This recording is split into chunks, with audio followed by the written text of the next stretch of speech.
Chegou fim de semana, todo mundo vai sair, só não vai Jair, só não vai Jair.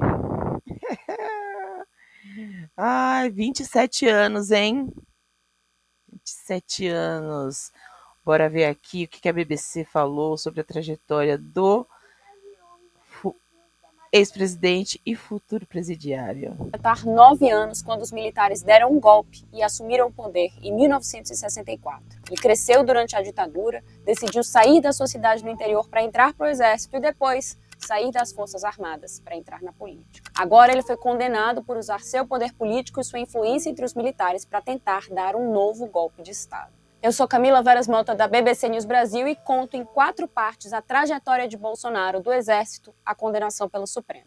O interesse de Jair Bolsonaro pelas Forças Armadas começa lá em 1970, quando a pequena Eldorado, onde vivia a família Bolsonaro, foi palco da caçada ao guerrilheiro Carlos Lamarca. Lamarca era então um dos líderes da vanguarda popular revolucionária e um dos principais nomes da oposição armada à ditadura brasileira. Ele cruzou a região com o exército no seu encalço.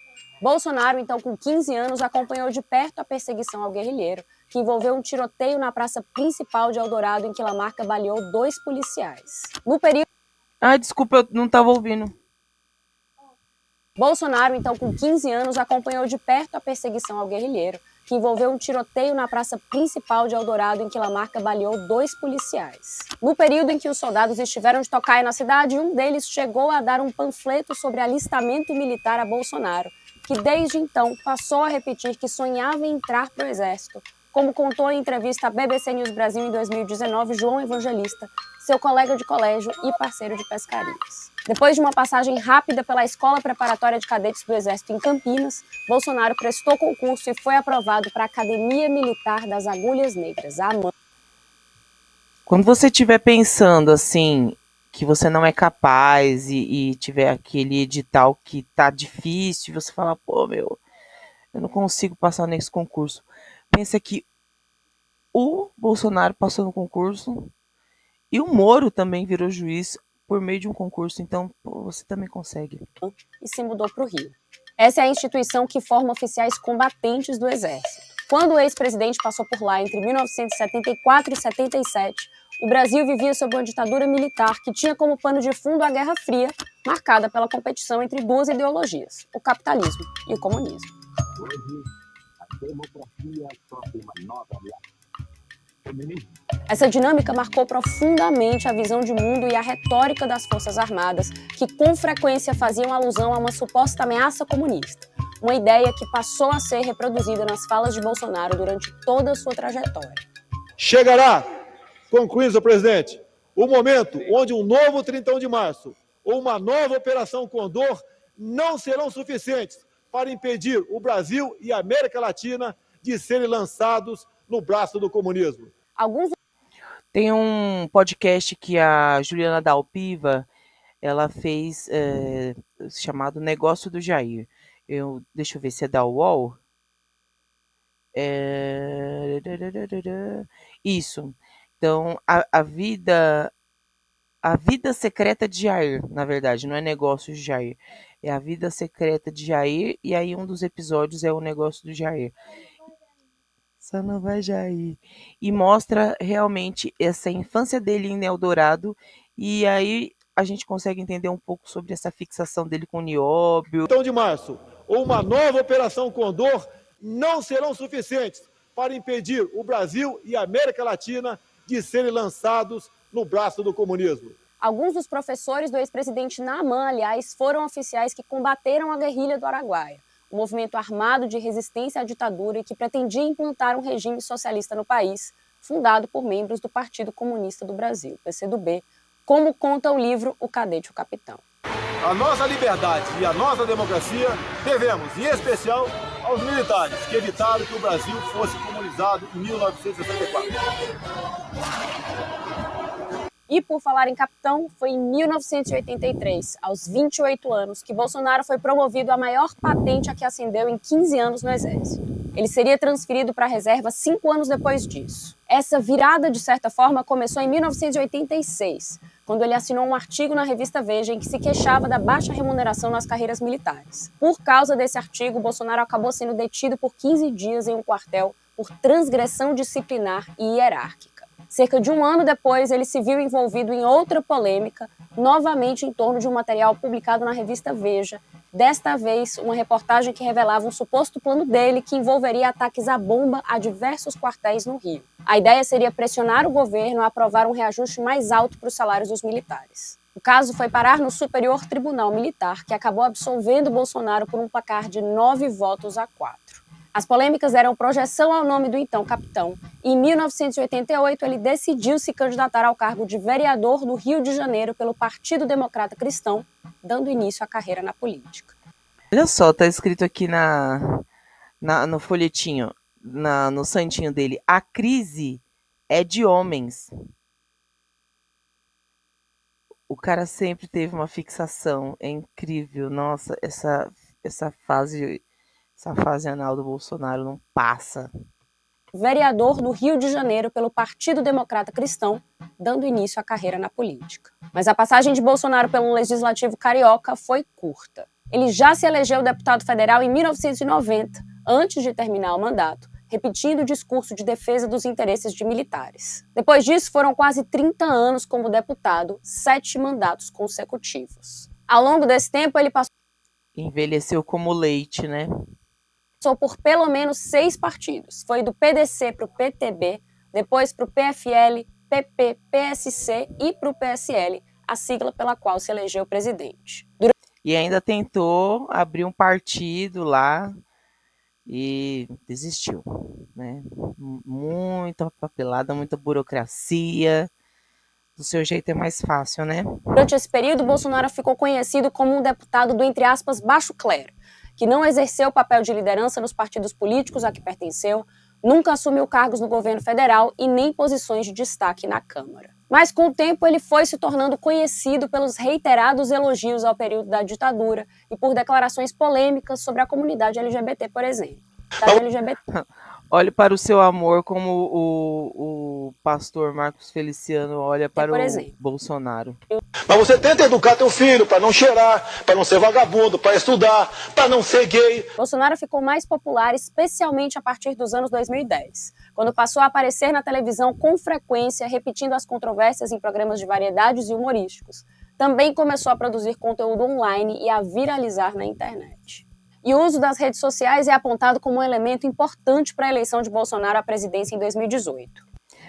Porque vem essa ascensão da internet com o voto dos jovens aliado a essa revolta sobre a política velha, e ele, como era do baixo clero, ficou sempre abaixo do radar, e aí de repente ele é lançado como outsider, e esses jovens eles acabam, né, se afeiçoando com esse lado despojado, porque o cara, ele é uma figura, né, ele parece um vilão de desenho animado. Foi através delas que o então candidato, que deu início à campanha com apenas 8 segundos diários de programa eleitoral na TV, conseguiu atingir a maior parte do seu eleitorado. Aquela corrida eleitoral foi turbulenta.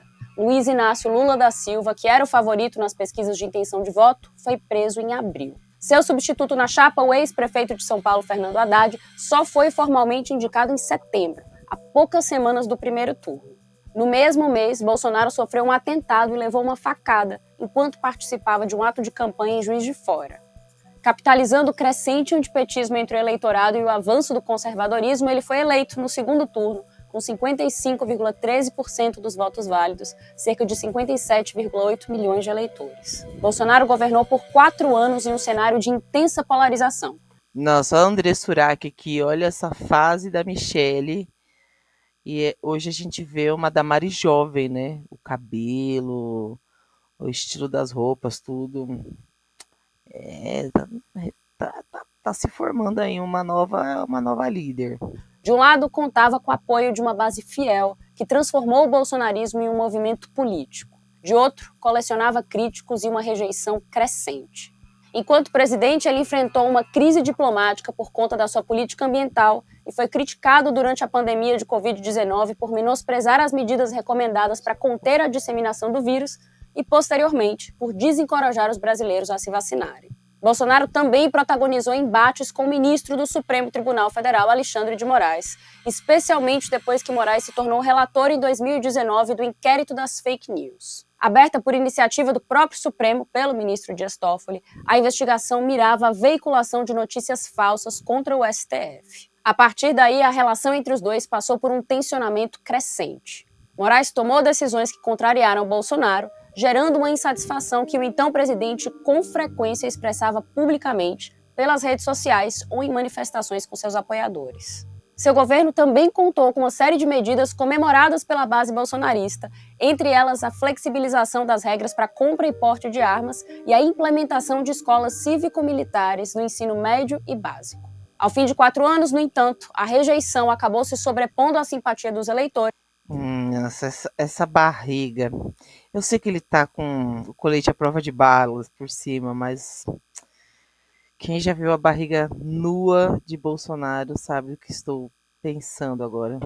E Bolsonaro foi derrotado em sua tentativa de reeleição por Lula, que venceu no segundo turno por uma margem apertada, com 50,9% dos votos válidos. Mas o então presidente não reconheceu a derrota de imediato. Demais. Ele só fez o primeiro pronunciamento mais de 40 horas depois de o Tribunal Superior Eleitoral confirmar o resultado, o que não é praxe entre candidatos derrotados. É que tinha que esperar parar de chorar, né?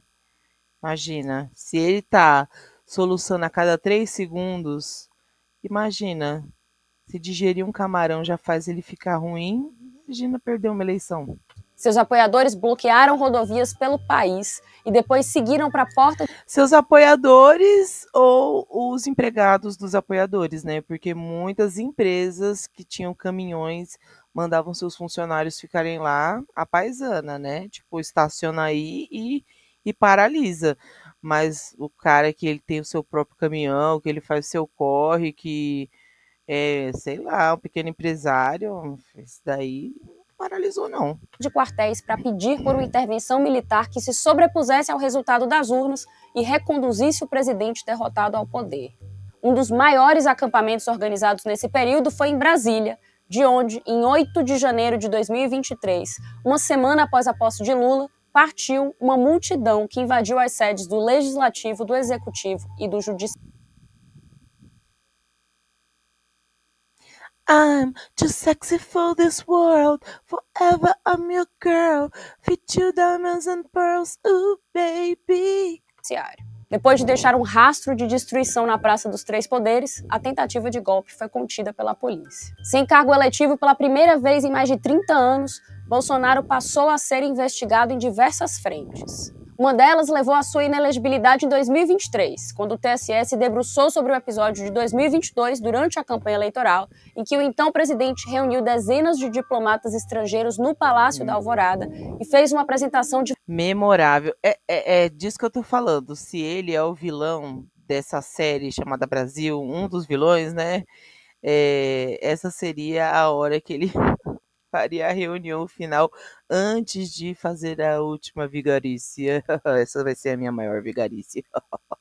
Divulgando notícias falsas sobre insegurança das urnas eletrônicas e teorias da conspiração sobre a legitimidade das eleições. Por 5-2, Bolsonaro foi considerado culpado das acusações de abuso de poder e uso indevido dos meios de comunicação e condenado, ficando proibido de concorrer em eleições até 2030. Em 2024, ele foi indiciado 3 vezes. A primeira foi no âmbito do inquérito que apurava suposta fraude em cartões de vacinação da Covid-19, caso que foi posteriormente arquivado. Depois veio o suposto esquema de negociação ilegal de joias dadas por delegações estrangeiras à presidência da República quando ele era presidente, caso ainda em andamento. Patek Felipe. Em novembro aconteceu o indiciamento por suspeita de tentativa de golpe de Estado. Foi esse caso que levou o ex-presidente à condenação. Ele se tornou réu em fevereiro de 2025 e, em julho, depois de uma operação de busca e apreensão em sua casa em Brasília, passou a ser monitorado com uma tornozeleira eletrônica. Chegou a ser colocado em prisão domiciliar depois de Moraes entender que ele havia desobedecido uma medida cautelar que o proibia de usar suas redes sociais e a de terceiros. Por 4-1, Bolsonaro foi condenado pela primeira turma do Supremo Tribunal Federal a 27 anos de prisão em regime fechado. E aí, pessoal, deixa aqui nos comentários o que vocês acharam desses 27 anos e 3 meses de condenação.